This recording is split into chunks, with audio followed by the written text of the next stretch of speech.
What's up, everybody? Welcome back to the AM, guys. Welcome back to 5-Minute Rants. Well, today, guys, one of the things I'm going to talk about is skill sets. And the way that I want to talk about this is from a leadership perspective.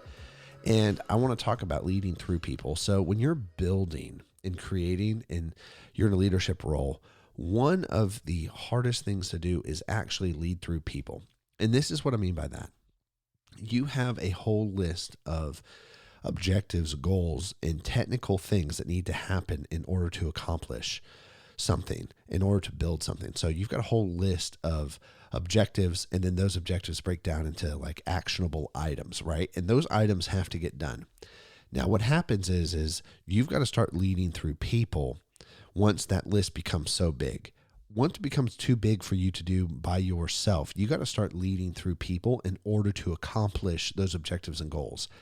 And what begins to happen, and this happens naturally, a lot of us do this, and a lot of companies do this, and they don't maybe understand what they're doing. They just know this is how it works, is you begin hiring people with skill sets to accomplish the actions, to actually perform the actions to achieve the objective. And I really want to talk about it like this. So if you're in a leadership perspective, if you're in a leadership role, I would like to frame this from this perspective that the team skill sets become your skill sets. They become your skill sets to where if you think about it from a body perspective, it's like you're the head. You've got the eyes, you can see the goal and the vision, and then you're directing the hands, which are your team members, to begin performing the work and to begin performing the tasks that need to be completed. And so that being said, when you're leading through people, it's important to know who they are as people first and skill sets at an equal importance. Not one is more important than the other. You need both, because not only could you have the right skill sets and the wrong person in the wrong seat, like as a person, right? They are poor with fit for culture. They're poor fit for teamwork. They're poor fit for multiple variables as a person, but they're a right fit for skill sets. You could have it flipped as well. They're a right fit as a person, but wrong skill sets. And at that point, the second variation is easier to deal with, because then you can be like, okay, cool. Do we train them up in the skill set we need them? Is this somebody that we want to invest in, that we believe we should invest in to train them up into the person that has the skill sets to accomplish the objective? Or is it somebody that we have to look past? And I'm saying all of this because I found in my journey, hiring and firing is not always the easiest deal. Finding the right people and finding people who are bought in, who have aligned heart positions in the work and how things need to be accomplished is a big deal. And so looking at people from their skill sets or my skill sets, and they're an extension, and we function as a team. And so if you think about any sport, this is how it operates, right? Going into soccer, right? I've watched more soccer, honestly, than I've watched football.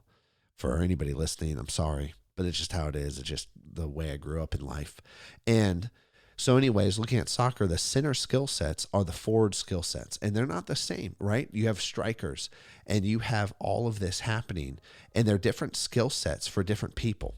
And so all of that being said is this, that as you're leading and guiding, you've got to think about this from multiple aspects to where people are an extension of a team. And the more that you can actually conceptualize this and have a healthy perspective on this, the better the team's going to be.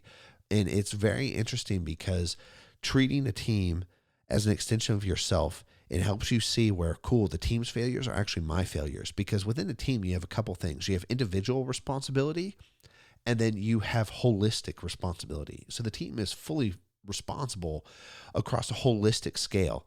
And then also the team is individually responsible for their tasks and how they're going to support the team and follow through with the team. And the better that you understand that we're actually extensions of each other working together for a unified goal, the better you're going to be able to manage a team, the better you're going to be able to lead a team, the better that you are going to be able to move through the work and accomplish goals and be an effective team. And the way that you actually measure effectiveness of a team isn't just the technical execution, it's the cohesiveness and the efficiency with which the technical executions and the goals and objectives are met. And I think it's so important that this idea of team and this idea of work and skill sets, we tend to parse them out, and to see them across the board more holistically is so important just for the conversation in general with teamwork. So anyways, guys, I'm out of time. and I'll catch you later. Peace.